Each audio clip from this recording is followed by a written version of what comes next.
Yes, ഇപ്പോൾ രാഹുൽ ഈശ്വർ കൂടി telephone ലൈനിലുണ്ട്. Shri Rahul Easwar, ഇതാ കോടതിക്ക് ഈ പ്രഥമ ദൃഷ്ട്യാ തന്നെ ബോധ്യപ്പെടുന്നുണ്ട് ഇതിൽ വലിയ തിരിമറികൾ നടന്നിട്ടുണ്ട് എന്ന് ആണ് നമുക്ക് മനസ്സിലാക്കേണ്ടി വരുന്നത്. ദേവസ്വം വിജിലൻസ് സീൽ ചെയ്ത കവറിൽ ആണ് ഈ റിപ്പോർട്ട് നൽകിയിട്ടുള്ളത്.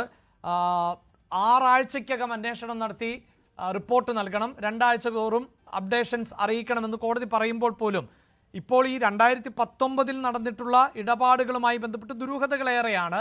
ആ സമയത്ത് എങ്ങനെയാണ് ചെമ്പുപാളി എന്ന് രേഖപ്പെടുത്തിയത്, അല്ലെങ്കിൽ ചെമ്പുപാളി ആയിരുന്നോ, അത് സ്വർണം ചെമ്പ് എന്നും ബോധപൂർവം ചെയ്തതാണോ? അപ്പോഴും ഇതിൽ സംശയങ്ങൾ ബാക്കിയാണല്ലോ. ഈ 2019 മുമ്പ് തന്നെ ചെമ്പുപാളിയാക്കി അത് ഏതെങ്കിലും കാലഘട്ടത്തിൽ ആരെങ്കിലും തിരിമറി നടത്തിയത് എന്ന സാധ്യതയും നമുക്ക് തള്ളിക്കളയാൻ പറ്റുന്നില്ലല്ലോ.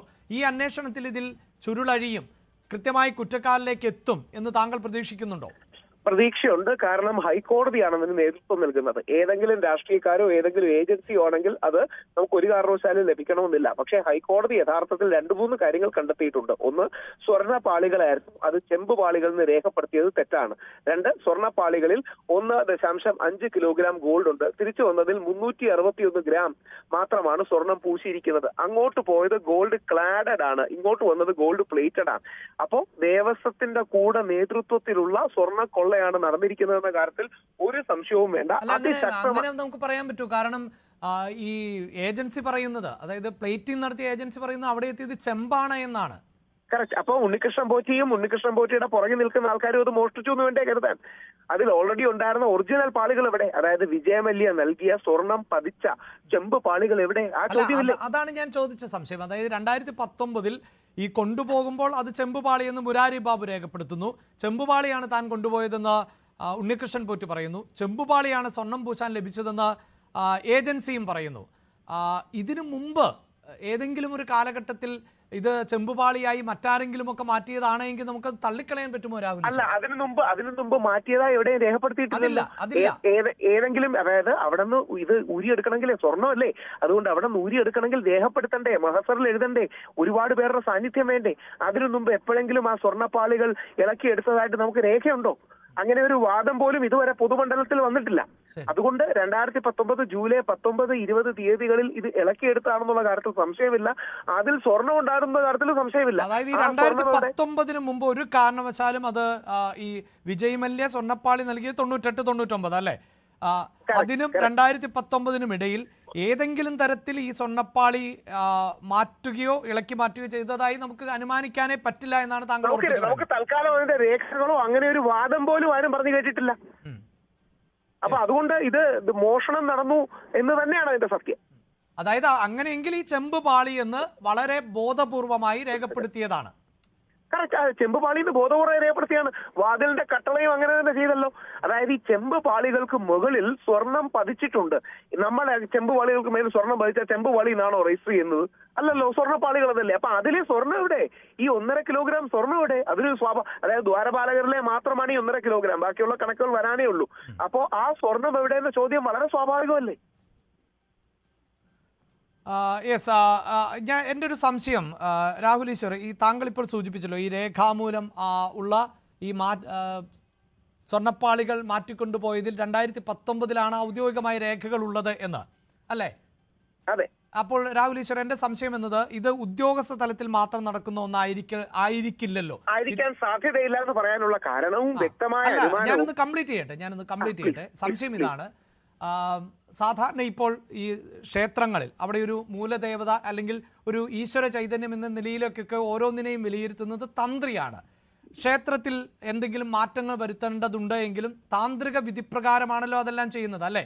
അബ്സല്യൂട്ട്ലി. അപ്പോൾ ഈ ദ്വാരപാലക ശില്പത്തിന് ശോഭമങ്ങുന്നു, അങ്ങനെ ഒരു കണ്ടെത്തലുണ്ടായാൽ ആ ശോഭമങ്ങിയതിന് പകരം അത് സ്ഥാപിക്കാമോ, അവിടെ നിന്ന് നീക്കാമോ?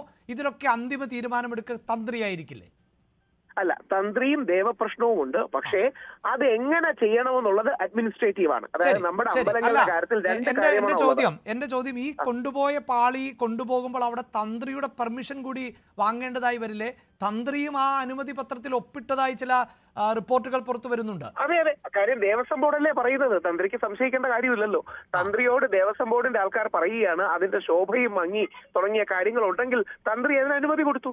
തന്ത്രിക്ക് അറിയില്ലല്ലോ ഇത് കൊണ്ടുപോകുന്ന കാര്യമല്ല തിരിച്ചു വരുന്നതെന്ന്. കാര്യം തന്ത്രി ഒരു സ്വർണ്ണപ്പണിയുടെ കാര്യത്തിൽ എക്സ്പോർട്ട് അല്ലല്ലോ. അതുകൊണ്ടാണ് ദേവസ്വം ബോർഡിൽ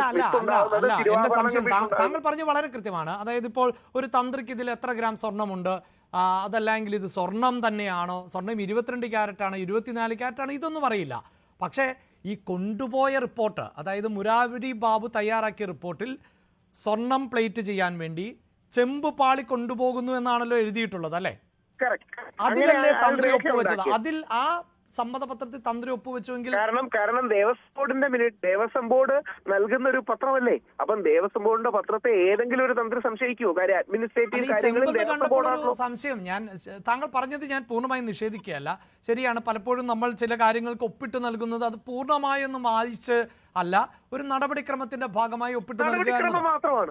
അത് ഞാൻ സമ്മതിച്ചു. പക്ഷേ അങ്ങനെ ഒരു അശ്രദ്ധ ഉണ്ടായിട്ടുണ്ടാകില്ലേ? കാരണം ചെമ്പ് ഒരിക്കലും കാര്യം ദേവസ്വം ബോർഡ് തരുമ്പോ ഒരു തന്ത്രിയും, ശബരിമലയിലെ മാത്രമല്ല ഒരു തന്ത്രിയും സംശയിക്കില്ല. ദേവസ്വം ബോർഡിന്റെ ഭരണപരമായ കാര്യങ്ങളാണ് ദേവസ്വം പ്രസിഡന്റ് അടക്കമുള്ള ബാക്കിയുള്ളവരുടെ ഒപ്പുണ്ട് എന്ന് പറഞ്ഞാൽ തന്ത്രിക്ക് പിന്നെ എതിർക്കേണ്ട കാര്യമില്ല. തന്ത്രിക്ക് അതിന്റെ ഇളക്കി എടുക്കുമ്പോൾ ചില കാര്യങ്ങൾ പാലിക്കണമെന്നും തിരിച്ചു വെൽക്കുമ്പോൾ പൂജ നൽകണമെന്നും അല്ലെങ്കിൽ അതിനെ പവിത്രീകരിക്കണമെന്നും തുടങ്ങിയ കാര്യങ്ങളേ ഉള്ളൂ. തന്ത്രിക്ക് ആചാര കാര്യങ്ങളിൽ മാത്രമേ റൈറ്റ് ഉള്ളൂ. അതായത് പൂജ, ആചാരം, അതിന്റെ അനുഷ്ഠാനങ്ങൾ, അതിന്റെ ബാക്കി എല്ലാ അഡ്മിനിസ്ട്രേറ്റീവ് കാര്യങ്ങളിലെ ഉത്തരവാദിത്വവും അധികാരവും ദേവസ്വം ബോർഡിനാണ്. ഇതിന്റെ ലീഗലും അക്കൗണ്ടിങ്ങും വലിയൊരു പരിധി വരെ ഹൈക്കോടതിക്കും. ഇങ്ങനെയാണ് അവിടുത്തെ ഡിവിഷൻ ഓഫ് ലേബർ.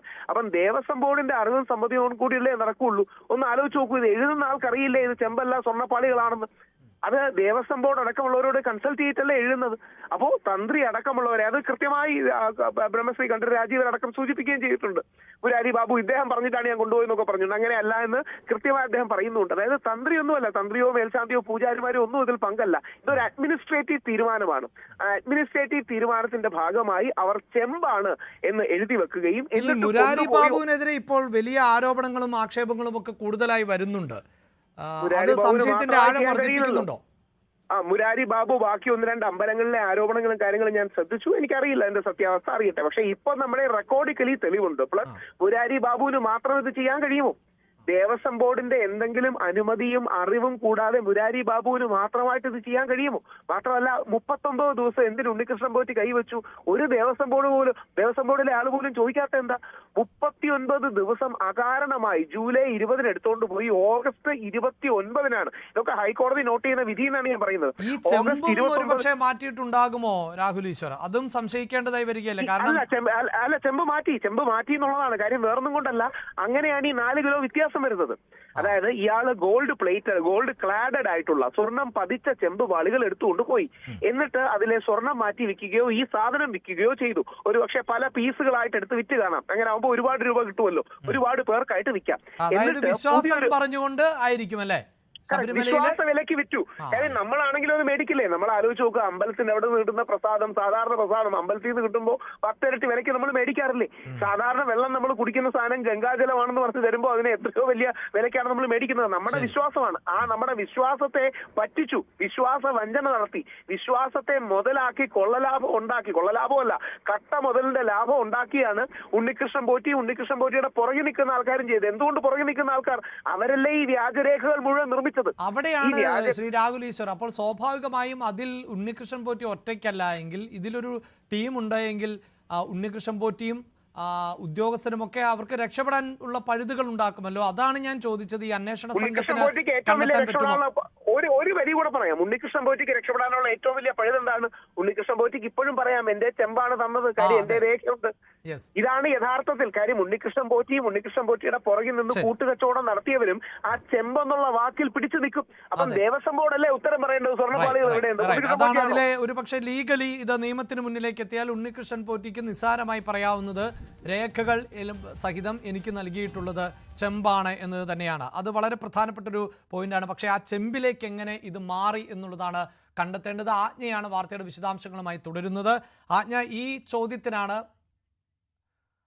വളരെ പ്രധാനപ്പെട്ട ആജ്ഞ ഇപ്പോൾ ടെലിഫോൺ ലൈനിലില്ല. ഇപ്പോഴും അറിയേണ്ടത് ഈ സ്വർണം പൂശിയിരുന്ന ചെമ്പ് തകിട് സ്വർണം പതിച്ചിരുന്ന ചെമ്പുതകിട് അത് എപ്പോഴാണ് മാറ്റം വന്നത്? അതിന് മാറ്റം വന്നത് ആരുടെ കാലഘട്ടത്തിലാണ്? ആരാണ് മാറ്റിയത് എന്നുള്ളതിൽ തന്നെയാണ് കൃത്യമായൊരു ഉത്തരം കണ്ടെത്തേണ്ടത്. അതിന് ഒരു പക്ഷേ ഇപ്പോഴത്തെ അന്വേഷണ സംഘത്തിന് സാധിക്കും എന്ന ആത്മവിശ്വാസം ആണ് പൊതുവെ എല്ലാവരും പുലർത്തുന്നത്.